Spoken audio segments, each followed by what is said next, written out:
Israel is an assassination machine to a large extent. Mossad is an assassination organization to take out leaders that it opposes, believing that it will thereby result in leaders that will support their cause.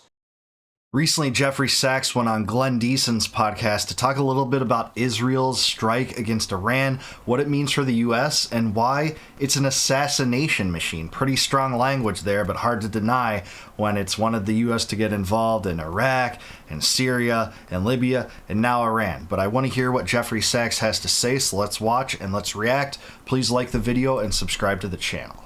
I should say, by the way, this resonates with the United States.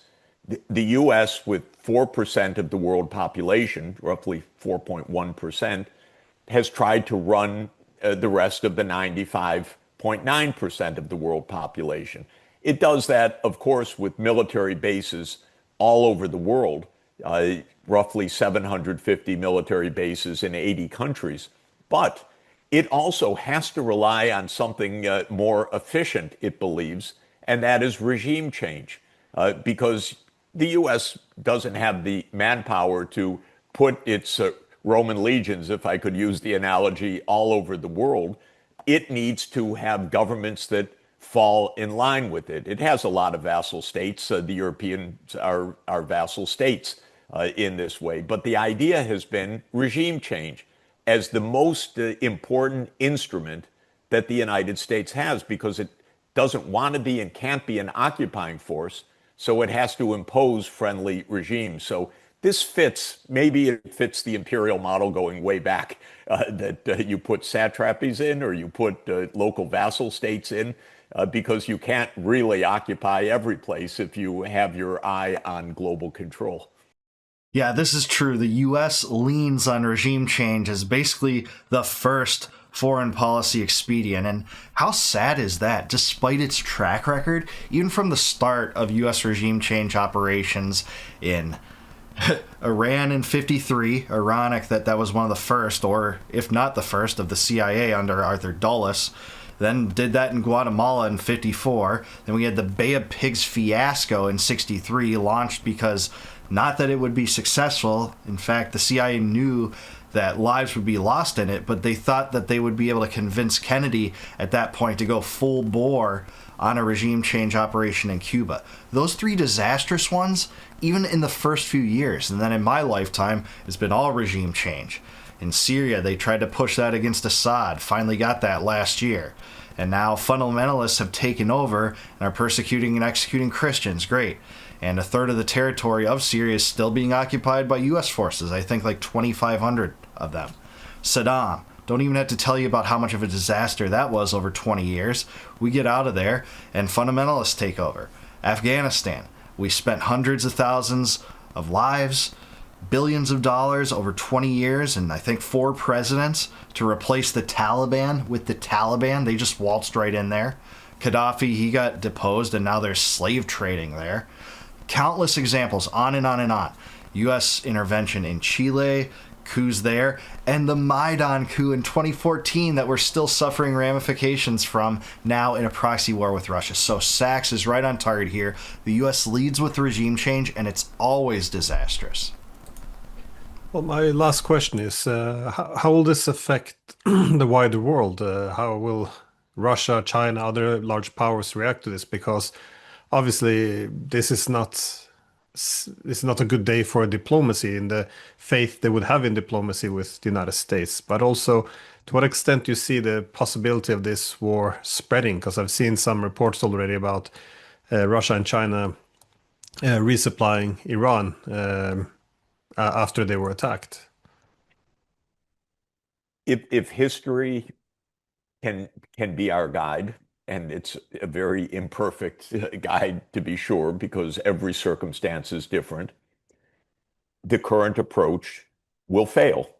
Either the military bravado by itself will fail, because Israel will not have the wherewithal, or even Israel and the United States will not have the wherewithal to defeat Iran. That's possible. I'm unfortunately not enough of a military expert to give any authoritative reading on that.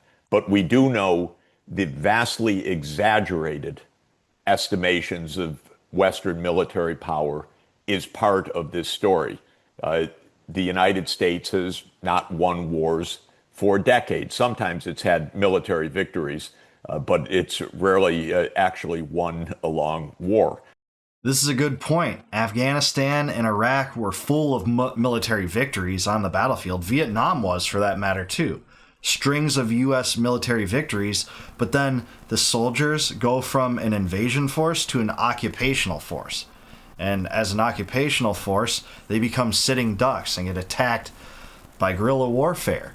And that's been disastrous for the U.S. It's what brought the U.S. to leave Vietnam and leave Iraq for the most part. I think there's still about 1,000 soldiers in Iraq, and leave Afghanistan, leaving, of course, our weapons and lots of people to die and the Taliban to retake over, whatever. But that's what happens. So Sachs is right here. The track record is not good, so just going based on the antecedents, it doesn't seem like regime change in Iran will be successful. They have better weaponry than all the Middle East powers, by the way, except for Israel. Israel has nukes and doesn't want to admit it. Ironically, firing an attack on the basis of another power acquiring nukes that doesn't have one. We're in a really crazy, bizarro world that just doesn't make sense. And so from Afghanistan to Vietnam to countless other places, good this examples. kind of approach has not worked. And it may lose directly in the aerial battles and in the air defense and in Iran's ability to counterattack and destroy critical locations in populated Israel. It may fail just on that basis, or it may fail on the basis that the nuclear activities of Iran escalate in result and are not stopped by any of this, or in the fact that there is no regime change. They're trying, I think, a decapitation not only of the military and scientific leadership, but of the political leadership as well. This is likely to fail, but not impossible. This is an assassination machine. They have targeted drones to the apartment buildings and apartment floors and flats specifically. So they, with Mossad's methods, which is an assassination unit, they've made some progress. But that can fail, I think, is more likely than not to fail. And by the way, the unfortunate souls that also resided or happened to be so unlucky to reside in the facilities of where the top brass in Iran was when they attacked also died in that strike too. He's right. Israel's an assassination machine, and the first thing they did was go after civilians, much like they've done throughout the war in Gaza. They don't want us to say that, but we've seen the videos coming through there. Possibly more than 24 innocents have died there. Total numbers of deaths between 50 and 100,000 people in Gaza. And by liberal estimates, there's only about 15,000 people in Hamas left at the start of this quote-unquote war at October 7th. Hamas maybe had 35,000 members. So they are taking their assassination machine to the limit, not only in Gaza, but now in Iran, and they want the U.S. with them. And so far, it seems like Trump is catching Netanyahu's back in every perceivable way. It truly is disastrous, and it's not worth getting into. It's certainly not America first by any true definition of America first. Even if it were to succeed, it doesn't occupy a country of more than 90 million people. That is a big, spread out, diverse, and in many ways technologically sophisticated country. So rarely do a few airstrikes actually change the fate of politics or nations. It hasn't happened in most of the time. So I believe we're on a path of extraordinary risk and danger and typical bravado and overestimation of Israeli and Western capacity. That has been the general rule, overestimation of what the Western advantage brings. Yeah, that's so true. And talk about assassination machine.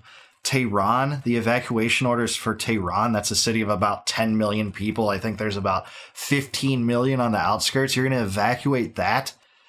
You know, basically a somber reminder that a big strike might be coming. It doesn't seem to have totally happened yet. There have been some strikes on Tehran, but not like a massive one yet.